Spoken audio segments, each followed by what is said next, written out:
Hey everybody, welcome to Body Bags. It's Friday and it's your host Matt from You and Your Horror Movies, and it's week 142.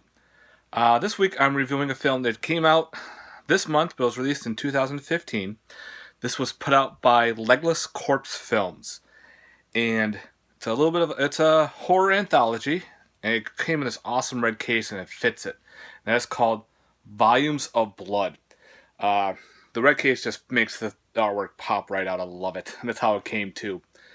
Volumes of Blood is a horror anthology.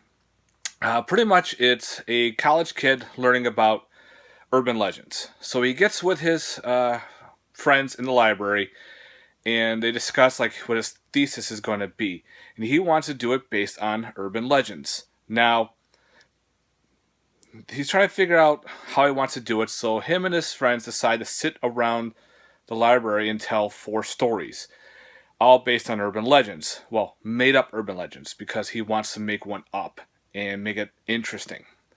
So the first guy is like, I don't really want to do this, whatever. So they make him do it. So pretty much all the stories take place in a library, which is pretty cool. They use the same library for all all stories, including the wraparound.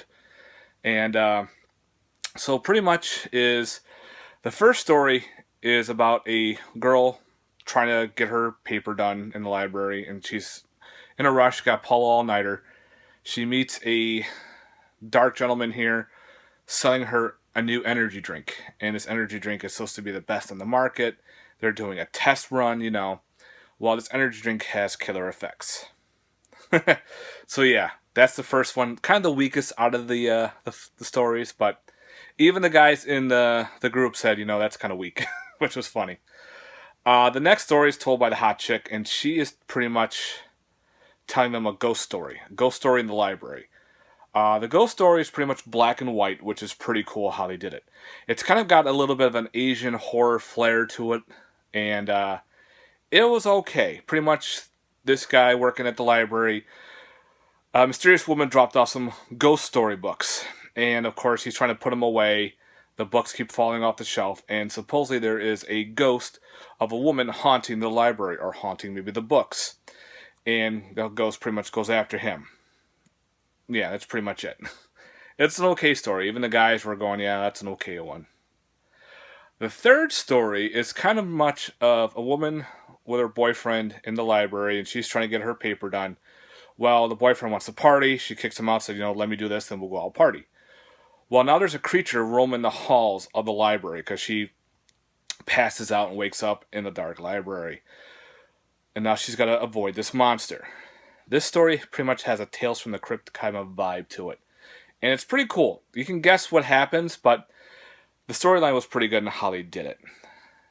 And then the fourth story is your sociology student says, I got the best one. Let me know what you think. Pretty much the Encyclopedia Satanica shows up at this one library, and the girl working the desk wants to bring back her old boyfriend because they broke up pretty bad, and I guess he committed suicide because of the breakup.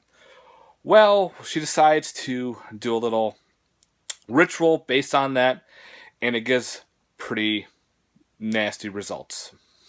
So there you go. So yeah, that's a good story too. Now, the wraparound is a slasher, which is pretty cool on how they did it. I don't want to get much involved in it, but if you pick this up, which I hope you do, there is a prelude, all right? The prelude pretty much goes into how the story, because in the beginning, a girl gets a chainsaw to the face, and you're like, where the hell did this come from? If you watch the prelude, it tells you that little story, which I like how they did that. And also, if you decide, which I always do, is go through the credits. During partway through the credits, it gives you more of an ending. Because the way it ends, you're like, huh? But when you watch the credits, it fills out those gaps in the story, which I thought was pretty cool. And there's something at the end of the credits. So the post-credits kind of gives you a possible part 2. We'll just say it at that. So there's a lot of good stuff in it. The people who did this knew how to do a horror movie. I like this movie a lot. It was a lot of fun. Good high body counts, good gore. I guess this was a college project, Because when you watch this, it was all shot low budget, and there were a library agreed to get shot there, which was pretty cool in the town. And they did all their stories through the library, and all the stories take place in the library, which is pretty cool. Like you never see much horror stories in the library, so they did great on that. And for a low budget anthology, I liked it a lot. Out of a possible 10, I'd probably give this an 8.5. It was fun to watch. You know, you always get your one story that's kind of meh, but the rest were really good. And the artwork is fantastic. You can get this at leglesscorpse.com. So yeah, I highly recommend checking out Volumes of Blood. This was 2015, released a couple weeks ago, actually, in 2016. Pretty fun flick. Alright guys, hope you liked this little review. Let me know down in the comments below. Please like, subscribe, and check everyone else's Body Bags channel out. Peace.